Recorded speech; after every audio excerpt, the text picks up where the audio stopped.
Hello there! This is LEGO Dynasty, and today I'm bringing you guys my review of the LEGO Star Wars Death Star 2 promo set. It is set number 40591, comes with 289 pieces, is rated ages 18 and up.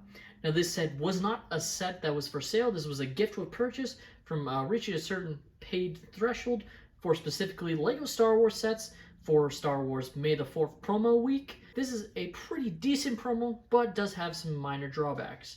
So without further ado, let's kick off this review, starting with the box. Taking a look at the box, you can see, of course, you have the Death Star 2 front and center with a nice orange glow illuminating in the background, as you can sort of see there. You have the 40th anniversary plaque right on the bottom, Star Wars, of course.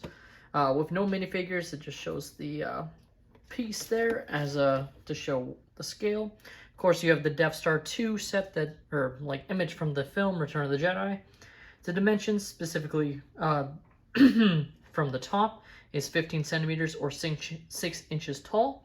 It is, of course, a push-open box, and overall, it's nothing too crazy of a box. Now, taking a look at the manual here, of course, LEGO has fully gone into these rendered images, so no longer even for these 18 plus sets have it with a black background like it used to. So it is on a white background, which is fine, I guess. Looks okay on it, but it is separated into two bags, or well, two sections, as there's a total of 4 bags, 2 for bag 1, 2 for bag 2. Just always kind of funny how it works out like that, I guess. And nothing too special, nothing extra in this manual, even though it is an 18 plus set. Sometimes they would throw, an image of the Death Star, but they're really wanting to save costs on their manuals, so of course they're not going to put something like that in this. Now taking a look at the extra pieces included, as you can see, you can get an array of different pieces, mostly studs, as you can see, some Technic pieces, a droid arm, and of course a plant piece, which is used for the Death Star beam. So overall, nothing too crazy, but all free LEGO. So now pulling the Death Star front and center, figure I'll show off the 40th anniversary plaque right here. Return of the Jedi, this is a printed plaque, which is just awesome. This is on all of the sort of 40th anniversary sets, including the Executor and the diorama sets. So very nice indeed. Just a nice piece here, and feels really nice printed, and just looks excellent. So I'm sure this piece will be pricey once these sets are out of circulation. Of course, the dioramas and the Executor ship will be available for some time, but of course this promo set is no longer available and won't be offered by LEGO. You'll have to go to secondary sources, Facebook Marketplace, eBay, etc. if you're wanting to find this set. Now, the Death Star 2 itself is a great little build. It fits in the palm of your hand, as you can see, and it is overall pretty decently sturdy. And when I say decently, I just mean if you really put pressure on, yeah, the set will break. Overall, it's not the most strongest in terms of Technic pieces, but it does use some very interesting techniques to get all this together, and it works. I think it's pretty impressive what they came up with overall, especially at this size. I still am hoping down the line they'll release another Death Star, whether it's the Death Star 1 or Death Star 2, or perhaps making it convertible, similar to what we got in the Planet set, the Earth set. That was a big sphere. I think it retailed around $160 to $200, depending on where you were. And it just sort of feels like that's a set that they could definitely release, just a sort of mid-range Death Star that you could build that would sort of go great with your other LEGO Star Wars ships that you could have on display. Now, of course, a lot has been made about one of the main Easter eggs, which is the fact that they do have the diorama sort of represented here. It's not the easiest to see, but on the right there you have Luke, represented by the sort of tannish stud. On this left, there's 2 dark studs to represent Darth Vader, and then at the top there is a Emperor Palpatine stud, or at least a piece meant to represent Emperor Palpatine. Right at the top of these stairs. Doesn't come off on my camera as great, but it is there, and it's just a nice little reference there. The actual cannon itself is probably the biggest disappointment, and it's just because LEGO didn't go the extra mile to make it great, and specifically it's because of the stem being an earth green, and then you also have this other piece here that is just almost a neon green, and then you go into like a translucent, and then you have the lightsaber blade, which used to be similar to this color but has changed and become a bit more opaque. So overall, you have basically 4 different colors all mashed together when it's supposed to be one solid stream of the same color, essentially.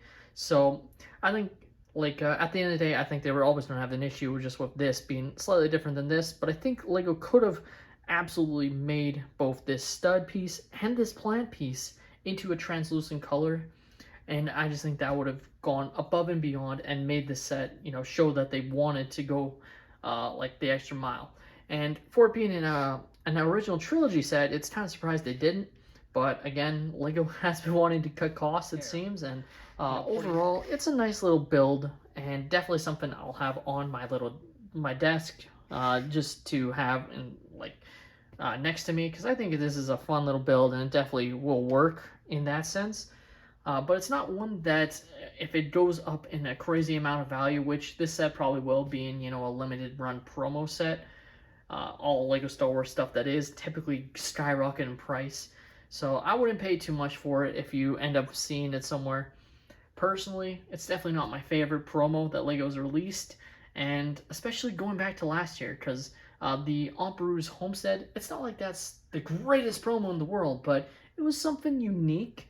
And not saying this isn't unique, but I feel like they could have done something a little bit more unique, or even if they had a minifigure included, or had a minifigure at a lower threshold, you know, just a figure that we haven't gotten before, or something, you know, maybe like since they wanted to go so much with Return of the Jedi, or they could have done something for the Clone Wars 10th anniversary, you know, could we have gotten a Dengar minifigure?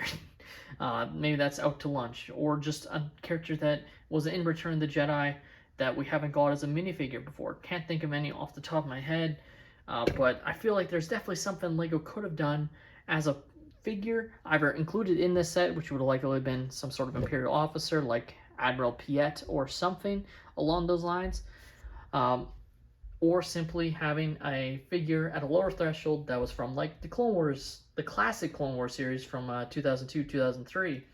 Went on a bit of a ramble there, but at the end of the day, I think this is a good promo, but I definitely wish they did something with a figure this year. I really hope they take this feedback that the fans are giving them, because we keep hammering to them. We want minifigure promos of figures that we haven't gotten, like perhaps even a Republic Crosshair figure, because we only got Imperial Crosshair in the Bad Batch shuttle, and it obviously seems like they're not going to go back and do anything like for Bad Batch Season 1, so why not throw us a bone and give us that Republic Crosshair figure, rather than making fans have to go on order a above and beyond Crosshair figure from like a site like Clonary Customs. So that's just my perspective. I think this is a nice promo. It's definitely a good idea, but I think overall the May the 4th promos this year could have been executed way better, and could have been better either by having a figure included in the set or having a figure in a different aspect of the promo. Let me know your thoughts on the LEGO Star Wars Death Star 2 promo set in the comments down below. Did you guys manage to spend enough to get this set? Are you guys looking to pick this set up from other opportunities like Whatnot, like eBay, Facebook Marketplace, etc.? Let me know in the comments down below. Please leave a like and subscribe if you have enjoyed, and have a great day, everyone.